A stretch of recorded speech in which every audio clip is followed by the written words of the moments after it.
everyone, Griff Hamlin here. Welcome and thanks for joining me. The thing that I just played comes from the use of a very simple and common sort of chord-based pattern that you can use for like simple, slow acoustic stuff. You can use it when you're playing fast in a band. It actually has a lot of different uses, and this allows you to very easily mix sounds together that you might not otherwise really know are there. It kind of goes back to a concept that I often talk about, which is sort of levels of sophistication.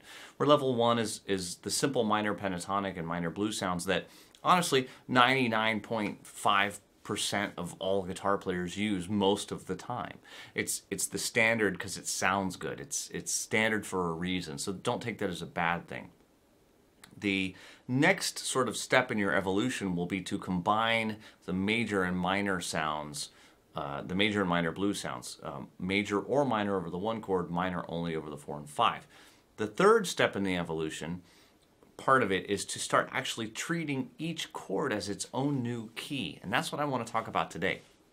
It's obviously a little bit more of a challenge, but if you keep to a simple pattern that's easy to move around, it's really not so bad. So let me show you the pattern and where it comes from.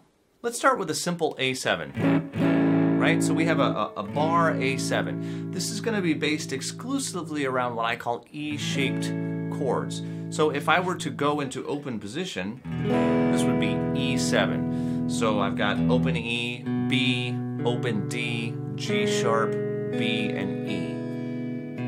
Second fret on the 5th string, first fret on the 3rd string, everything else is open. If I refinger that in such a way that I'm using my middle and 3rd fingers, now I can move it up and drag my 1st finger behind to fill in the bar. Okay, so that's why these are commonly called E-shaped chords. I'm going to sort of drop the bottom 2 strings. We don't really need them. So I'm going to only have the top 4 strings. This is where most of the action is. So I've got, my 1st finger is now barred. I've got the G sharp, or the G, not G sharp, I'm sorry, G natural, C sharp, E, and A.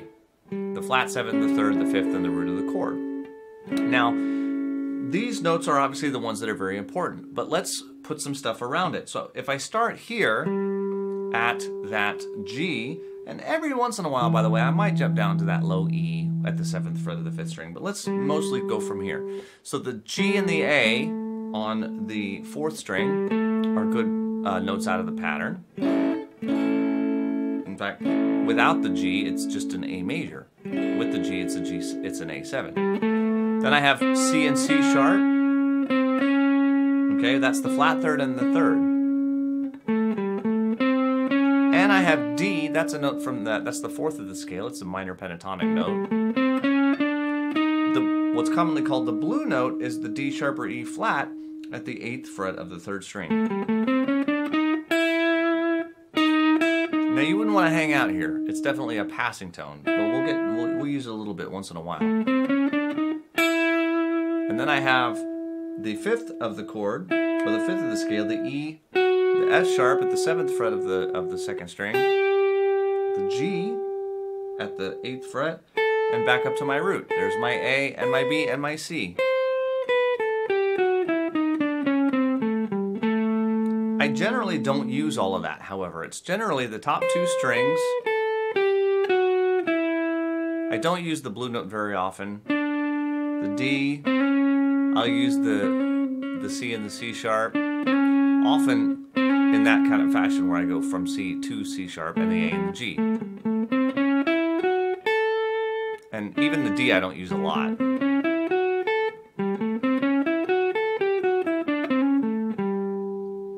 And there's a ton of great licks that can be found right there. If you think about, how many slow blues tunes do you know that start basically just like this?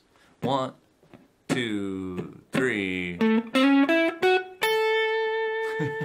That's a very characteristic sound.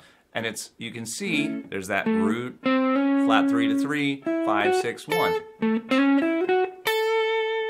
Right? So it's a very simple idea. Well, if I'm playing a blues in A, and I want to play some solo,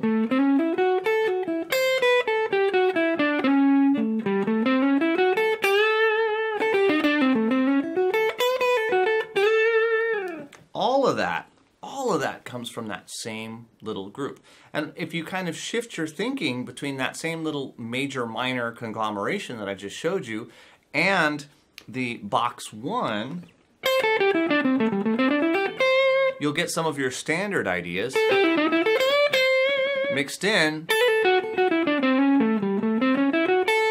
with some of those kind of cooler ideas. But here is where things really get interesting. If we're in A and we go up to D, all right? Well, now what we're going to do is take that same pattern. We're actually going to move with the chord.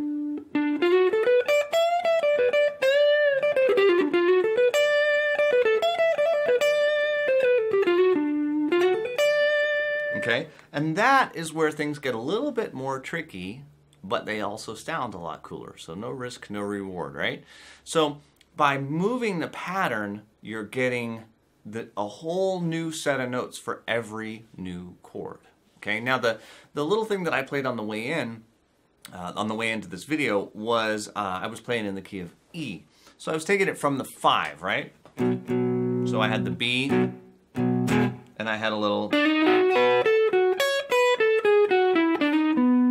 And I just kind of calmly played something there. And then I went to the 4 chord. So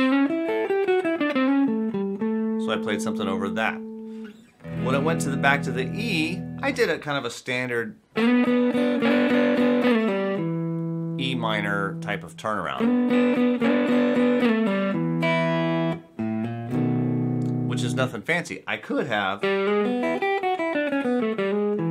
played that pattern again. Let's say I want to play it over a G7. I can do it. How about B, C, D.